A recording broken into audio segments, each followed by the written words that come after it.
আসসালামু আলাইকুম, সবাইকে স্বাগত জানাচ্ছি বিডিভিউসে। আপনাদের সাথে আছি আমি ফাহাদিয়া মিতো। বিএনপিকে ভালোই ধাক্কা দিয়েছে ডাকসু ও জাকসু নির্বাচন। বিএনপির নেতারা বুঝতে পেরেছেন তরুণদের থেকে তারা বেশ দূরে চলে গেছেন। বিএনপির ভোট ব্যাংকেও তার প্রভাব পড়তে পারে, কারণ সামাজিক যোগাযোগ মাধ্যমের কারণে এখন যে কোনো সাধারণ ঘটনাও জাতীয় ঘটনায় রূপান্তরিত হতে পারে। এরপর থেকে এনসিপি ও ইসলামপন্থী দলগুলোকে কাছে টানার চেষ্টা করছে বিএনপি। আসন ভাগাভাগি নিয়ে অনানুষ্ঠানিক আলোচনা চলছে, কিন্তু বিএনপির সাথে জোট করলে এনসিপি লাভবান হবে না বিএনপি আসন হারাবে তা নিয়ে আছে নানা আলোচনা। আবার এনসিপির অনেকেই বিএনপির সাথে জোট না করার পক্ষপাতী, আবার কেউ কেউ চান জামাতের সাথে জোট করতে। বিস্তারিত থাকছে নাজমুল হাসানের প্রতিবেদনে।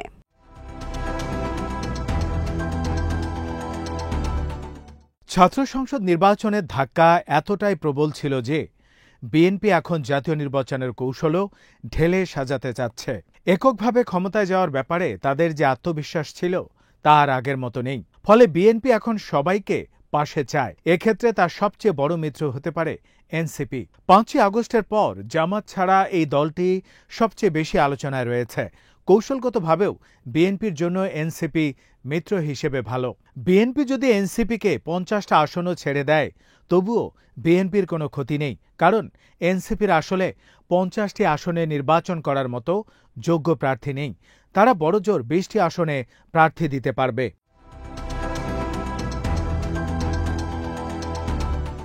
তাহলে বাকি ৩০টি আসনে নির্বাচন করার ক্ষেত্রে এনসিপিকে বিএনপির কাছ থেকেই প্রার্থী ধার করতে হবে। বিএনপি তখন তার দলের মনোনয়ন বঞ্চিতদেরকে এনসিপির মার্কায় ভোট করতে বলবে, অর্থাৎ বিএনপির টিকিট বিএনপির কাছেই বিক্রি করতে পারবে দলটি।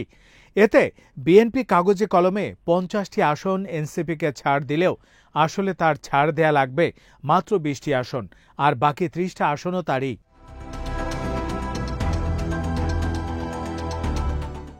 যেমন ২০১৮ সালে জাতীয় নির্বাচনে সুলতান মনসুর নির্বাচন করেছিলেন ধানের শীষ মার্কা নিয়ে, কিন্তু নির্বাচনে জেতার পর তিনি শেখ হাসিনার কদমবুসি করেন। ফলে মার্কা বিএনপির হলেও মানুষটা আওয়ামী লীগেরই ছিল। কাজ করেছেন আওয়ামী লীগের পক্ষেই। এখানেও তাই ঘটবে। মার্কা হবে এনসিপির, কিন্তু মানুষ হবে বিএনপির। ফলে বিএনপির এতে কোনো সমস্যা হবে না।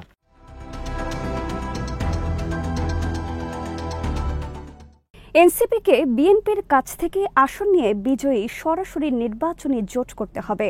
কেবলমাত্র আসন সমঝোতায় কাজ হবে না, কারণ তারেক রহমান যদি ৫০টা আসনে ধানের শীষ মার্কায় কাউকে না দাঁড়াতে দেন, তাহলে সেই ৫০টি আসনে বিদ্রোহী প্রার্থীরা ভিন্ন মার্কা নিয়ে দাঁড়িয়ে যাবেন। এতে এনসিপির কোনো লাভ হবে না, কারণ এসব জায়গায় যারা প্রতিষ্ঠিত পুরাতন রাজনীতিবিদ আছেন তারাই জিতে আসবেন। বিএনপি কিছুতেই এই বিদ্রোহী প্রার্থীদের ঠেকিয়ে রাখতে পারবে না। ধরা যাক কোনো একটি আসনে বিএনপির তরফ থেকে ধানের শীষ মার্কায় কোনো প্রার্থী নেই, তাহলে সেখানে কমপক্ষে ৫ জন বিদ্রোহী প্রার্থী দাঁড়িয়ে যাবে। এর বাইরে যেখানে জামাতে ইসলামী ও ইসলামী আন্দোলনের প্রার্থীরাও থাকবেন, এনসিপির অবস্থান হবে এদের সবার পেছনে।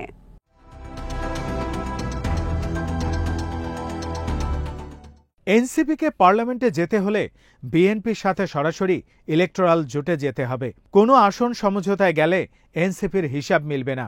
তবে এনসিপিকে ২০, ৩০ বা ৫০ যে কয়টা আসনই বিএনপি ছেড়ে দিক, তাতে বিএনপির দুশ্চিন্তা বাড়বে, বই কমবে না।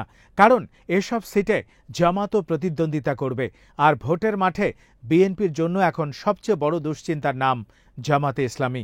জামাতের কারণেই বৃহত্তর জোট গঠনে বিএনপির এত তোড়জোড়।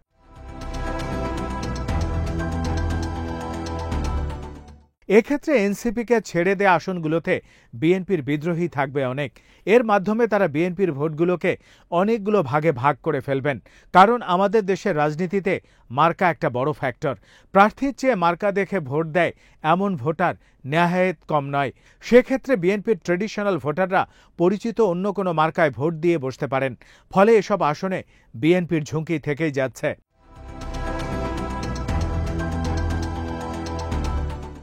শুধু এনসিপি নয়, বিএনপি অন্য যার সাথেই জোট করবে তার ব্যাপারেই এই সমীকরণ প্রযোজ্য হবে।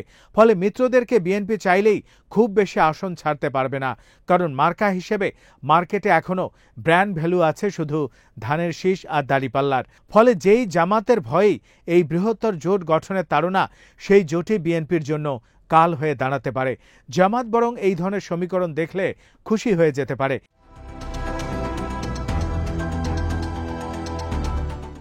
এবারের ভোটের রাজনীতিতে এনসিপি সহ অন্যান্য ছোট দলগুলোর জন্য ভালো উপায় হতে পারে জামাত। জামাতের সাথে জোট করলেই কেবল কোনো বিদ্রোহী প্রার্থীর দুশ্চিন্তা এড়াতে পারবে ছোট দলগুলো।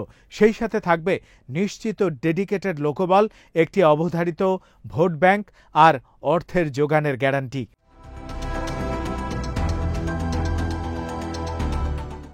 নতুন দল হিসেবে এনসিপির নেতাদের জন্য এবারের ভোট খুবই গুরুত্বপূর্ণ। প্রথমবারের নির্বাচনে যদি তারা একটি বড় অঙ্কের ভোট পান, তাহলে তাদের জন্য এটি মোরাল বুস্টার হিসেবে কাজ করবে। জামায়াতের ফিক্সড ভোট ব্যাংক এক্ষেত্রে নিঃসন্দেহে সহযোগিতা করবে। নির্বাচনী সংস্কৃতিতে বরাবরই পেশি শক্তির একটি ভূমিকা থাকে। কোনো ছোট দলের পক্ষে এককভাবে বিএনপির মতো এত বড় দলের পেশি শক্তির বিপক্ষে দাঁড়ানো সম্ভব নয়। ফলে জামায়াতের মতো একটি স্ট্যান্ড বাই কর্মী বাহিনী থাকলে ছোট দলগুলো সহজে এবং এই সংকট মোকাবেলা করতে পারবে।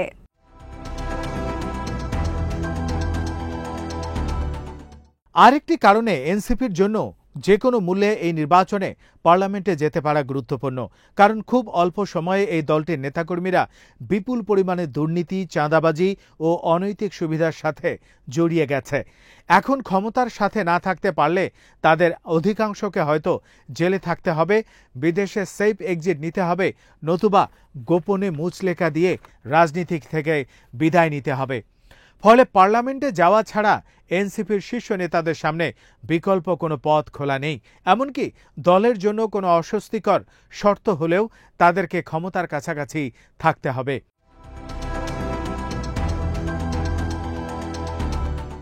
সব মিলে জামাতের সাথে নির্বাচনের জোটে যাওয়াটাই তার জন্য সবচেয়ে ভালো অপশন। এতে তাদের পার্লামেন্টে যাওয়ার সম্ভাবনাও বেশি থাকবে। কিন্তু জামাতের সাথে জোট করার ক্ষেত্রে এনসিপির সামনে বাধাও এই দুর্নীতি। খুব অল্প সময়ে দুর্নীতিতে জড়িত হয়ে পড়েছেন দলটির নেতাকর্মীরা। ভোটের ডামাডোল শুরু হলে তাদের নেতাকর্মীদের চাঁদাবাজি, দুর্নীতি আর অবৈধ সুযোগ সুবিধা হাতিয়ে নেওয়ার তথ্য জনসম্মুখে আসতে থাকবে।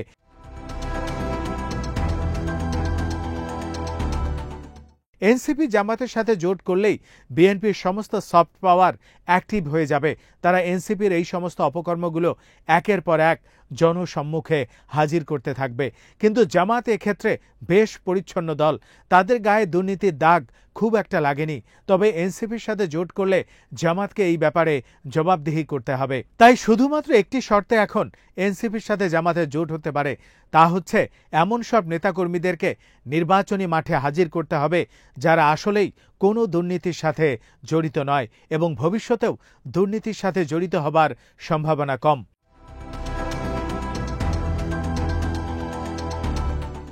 এবারের নির্বাচনে অনেক বড় একটি ফ্যাক্টর হয়ে দাঁড়াবে অনলাইন প্রচারণা। বাংলাদেশে সামাজিক যোগাযোগ মাধ্যম জনপ্রিয় হবার পরে আমরা কোনো সুষ্ঠু নির্বাচন দেখিনি।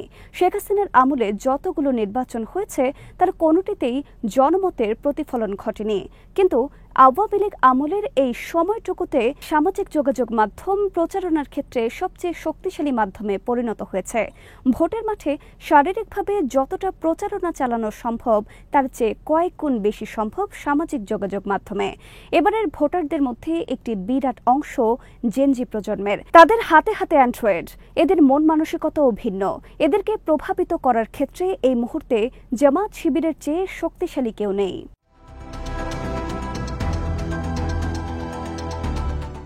এনসিপি এখনো পর্যন্ত তাদের আদর্শিক অবস্থান পরিষ্কার করেনি। তাদের দাবি অনুযায়ী তারা সেন্ট্রিস্ট রাজনীতি করতে চায়। কিন্তু সেন্ট্রিস্ট রাজনীতি বাংলাদেশের রাজনীতিতে নতুন বা মৌলিক কোনো সংযোজন নয়।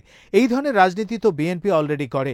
সেক্ষেত্রে তাদের একমাত্র রাজনৈতিক মূলধন হতে পারে সেন্ট্রিস্ট হওয়ার পাশাপাশি সৎ হওয়া।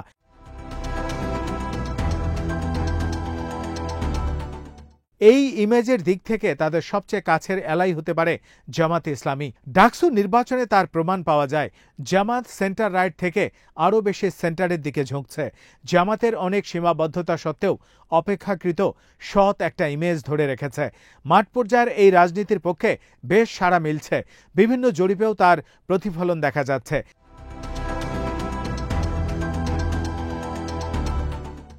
নির্বাচন যত ঘনিয়ে আসবে নির্বাচনী সমীকরণ তত পাল্টাতে থাকবে, কিন্তু এবারের নির্বাচনে এনসিপি কী সিদ্ধান্ত নেবে তার উপর নির্ভর করবে তাদের ভবিষ্যৎ রাজনীতির গতিপথ।